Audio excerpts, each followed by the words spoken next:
August 2023.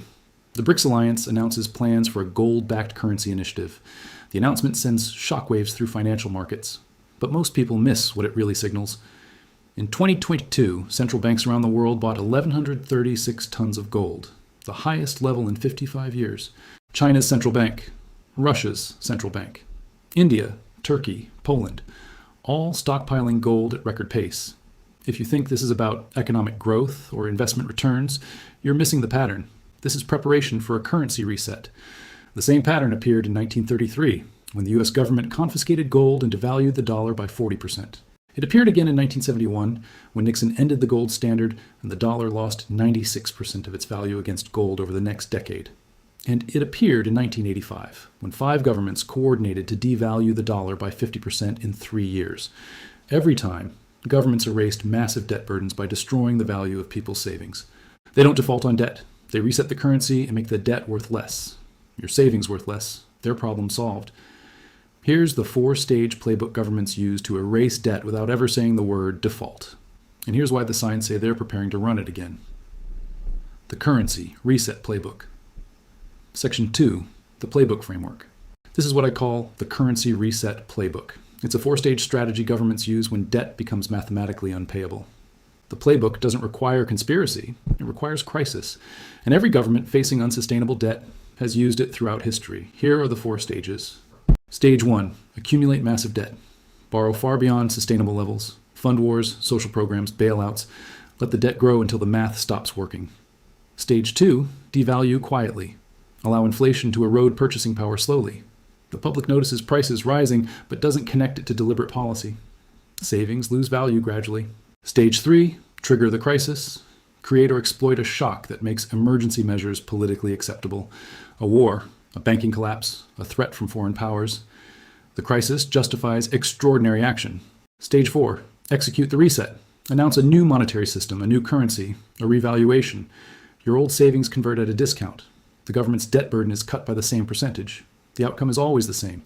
Your savings lose 30% to 90% of their value overnight. The government's debt becomes that much easier to repay. This isn't theory. This is documented history. Let me show you how it worked in 1933, then 1971, then 1985, and why the same pattern is setting up right now. 1933, the gold confiscation section. 1933, the gold confiscation and dollar devaluation. Stage 1, accumulate massive debt, 1920s. After World War I, the US government carried significant war debt. Throughout the 1920s, credit expansion fueled an economic boom. By 1933, in the depths of the Great Depression, government debt relative to tax revenue had become unsustainable. The federal government was spending far more than it collected. Stage 2, devalue quietly, 1929-1933. The stock market crashed in October 1929. The Great Depression began. Banks failed by the thousands. The money supply contracted. Deflation set in. Prices fell, but so did incomes and employment. By March 1933, the public was desperate. They demanded government intervention. They wanted the president to do something. Stage 3, trigger the crisis, March 1933.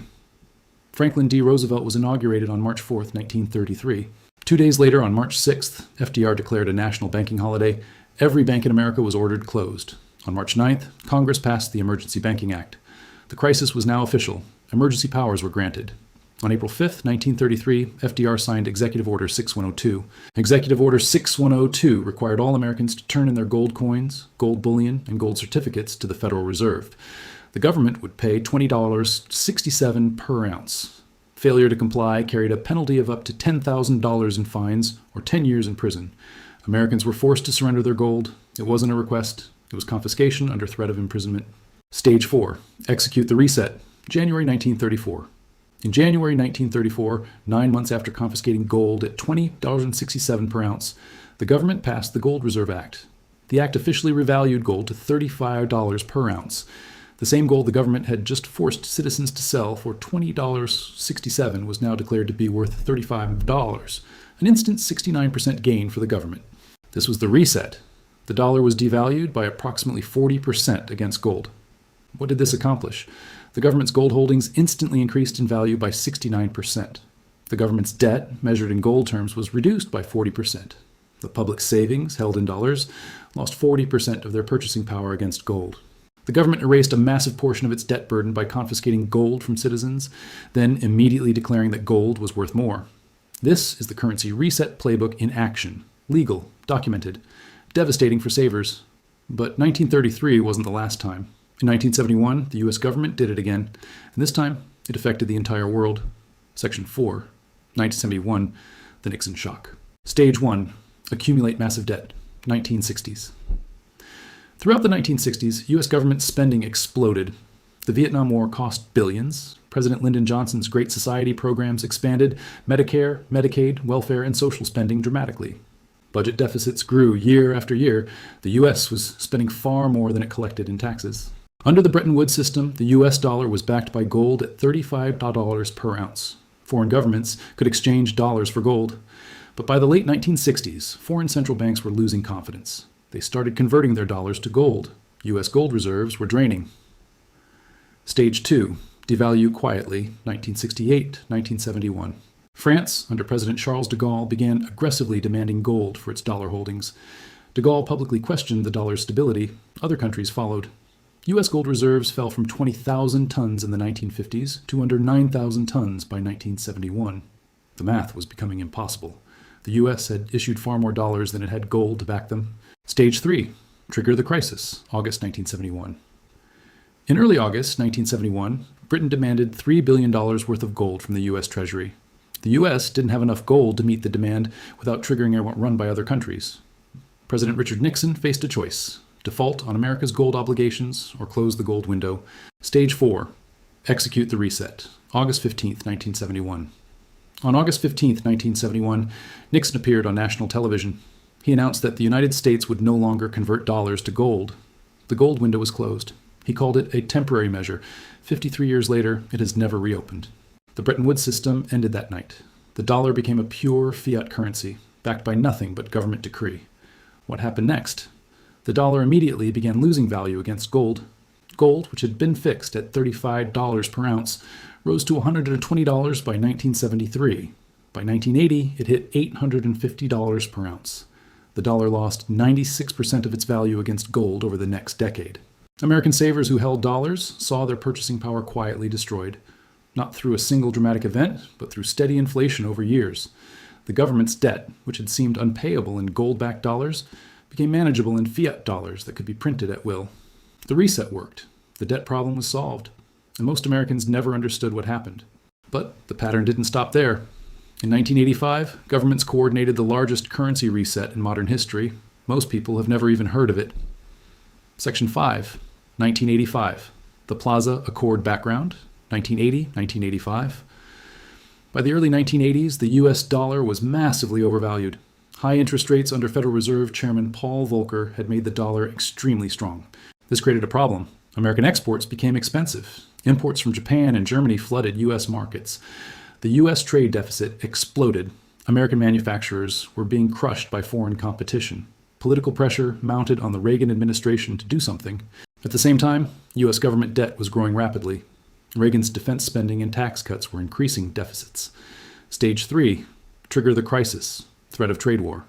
By 1985, the situation was critical. U.S. trade deficits were at record levels. Japan and Germany's exports were dominating global markets. The U.S. threatened protectionist trade measures, tariffs, import restrictions. A trade war loomed. The global trading system faced a potential breakdown. Something had to be done. Stage 4, execute the reset. September 22, 1985. On September 22, 1985, representatives from 5 governments met at the Plaza Hotel in New York City. The United States, Japan, West Germany, France, and the United Kingdom signed the Plaza Accord. The agreement was simple. The 5 governments would coordinate to devalue the U.S. dollar by approximately 50% against the Japanese yen and the German Deutschmark. This would be accomplished through coordinated central bank intervention in currency markets, selling dollars, buying yen and marks. The plan worked exactly as designed. The dollar fell from 250 yen in early 1985 to 120 yen by 1988, a 50% devaluation. The dollar fell similarly against the Deutschmark. What did this accomplish for the U.S. government? The debt burden was cut significantly. Debts owed in devalued dollars became cheaper to repay. But what happened to savers? If you were Japanese or German holding U.S. dollar assets or treasury bonds, you lost half your value. The Plaza Accord was a coordinated currency reset. 5 governments agreed to destroy the value of the dollar by half to solve America's trade deficit and debt problems. Foreign savers paid the price. 3 times in 50 years. 1933, 1971, 1985. The same playbook. And now in 2025, the signs are appearing again. Section 6. 2025, 2026. The signs are appearing again. Let's check where we are in the playbook right now. Stage 1. Accumulate massive debt complete. U.S. national debt, $34 trillion. Debt to GDP ratio, 123%. The highest since World War II. Interest payments on the debt now exceed $1 trillion per year, more than the defense budget. The math doesn't work. The debt is growing faster than the economy. It's unsustainable. Stage 2, devalue quietly, currently happening. Inflation from 2021 to 2024 officially measured 8% to 9%. Real inflation, measured by housing, food, and energy, closer to 15% to 20%. Your savings are being eroded right now. Purchasing power is declining, but it's gradual enough that most people just complain about high prices without understanding its deliberate policy. Stage 3, trigger the crisis, being prepared. Here's where it gets critical. The crisis trigger hasn't happened yet, but the preparation is visible. Debt ceiling crises are becoming more frequent and severe.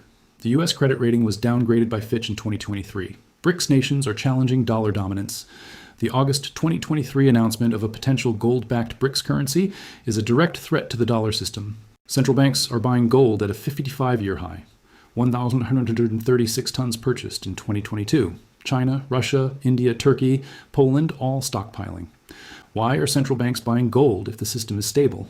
They're not. They're preparing for a currency reset. The crisis trigger could be a debt ceiling default threat, a major banking system collapse, or the actual launch of a BRICS gold-backed currency that forces a U.S. response. Stage 4. Execute the reset. The infrastructure is ready. This is the most important part. The mechanism for the next currency reset already exists. The International Monetary Fund's special drawing rights, or SDRs, already function as a global reserve currency framework. They're rarely discussed, but they exist. Central bank digital currencies, or CBDCs, are being developed by governments worldwide. The Federal Reserve has explored a digital dollar through its FedNow system. When the crisis is triggered, the response will be ready. Emergency monetary reform, a new digital currency. Your old dollars will convert to the new system at a set ratio. If the conversion rate is 10 to 1, your $100,000 in savings becomes $10,000 in the new currency. The government's $34 trillion debt becomes $3.4 trillion. The infrastructure is built. The crisis preparation is visible. The playbook is in motion. Section 7, how currency resets destroy savings. Here's the mechanism in simple terms. The government announces emergency monetary reform. The new currency will replace the old one. You'll exchange your old currency for new currency at a fixed ratio. Historical examples. Venezuela in 2018 introduced a new currency at a 100,000 to 1 ratio. 1 new bolivar for 100,000 old bolivars. If you had 100 million old bolivars, you now had 1,000 new ones, a 99.999% loss. Zimbabwe did similar resets multiple times. In 2009, they abandoned their currency entirely after resets failed. The US won't be that extreme. But even a 10 to 1 reset means a 90% loss. Even a 3 to 1 reset means a 67% loss. Your savings evaporate. The government's debt evaporates by the same amount. The math works for them. It destroys you. Why does this keep happening? Because it's politically easier than raising taxes, easier than cutting spending, and it can be framed as an emergency measure to save the economy. The public doesn't understand currency mechanics. By the time they realize what happened, it's already done. Section 8. What you can do. The harsh truth. You cannot stop a currency reset. If the government decides to execute one, it will happen. But you can protect yourself. Here's what survives currency resets and what gets destroyed. What survives? Gold. Physical gold survived the 1933 confiscation for those who kept it. Gold maintained value through the 1971 Nixon Shock. Gold is what central banks are buying right now. Silver. Similar to gold, though more volatile. A monetary metal for thousands of years. Real estate. Physical property maintains relative value. Mortgages, denominated in the old currency, get easier to pay off in devalued currency. Productive assets, businesses that produce goods, farmland, equipment, these retain utility and value. What gets destroyed? Cash savings, money in bank accounts. Denominated in the old currency, loses value at the reset ratio. Bonds. Government bonds and corporate bonds in the old currency get repaid in devalued new currency. Fixed income, pensions, annuities, anything promising. Fixed payments in the old currency becomes worth far less. The pattern to watch. When central bank gold purchases accelerate beyond current levels, stage 3 is approaching. When governments announce CBDC implementation timelines, stage 4 infrastructure is being finalized. When debt ceiling crises intensify and credit ratings get downgraded further, the crisis trigger is being prepared.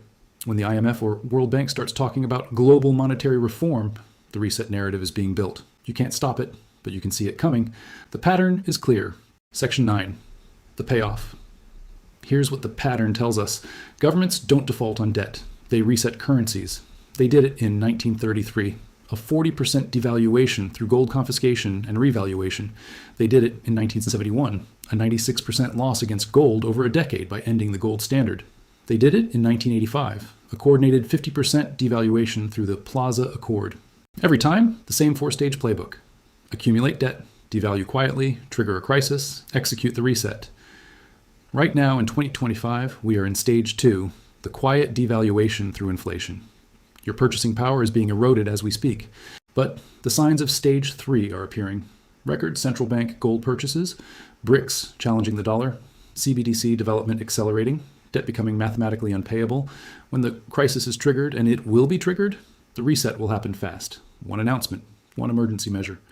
Your savings converted to a new digital currency at a discount. The government's $34 trillion debt problem solved. Your wealth destroyed. The playbook has run 3 times in the last 90 years. The pattern says it's about to run again. The only question is, will you see it coming? If you want to keep recognizing these patterns, the hidden playbooks governments use to erase debt and destroy savings, subscribe. Because the next currency reset won't be announced months in advance. It'll be framed as an emergency. And by the time most people understand what happened, their savings will already be gone. The playbook is clear. The signs are visible. The question is, are you watching?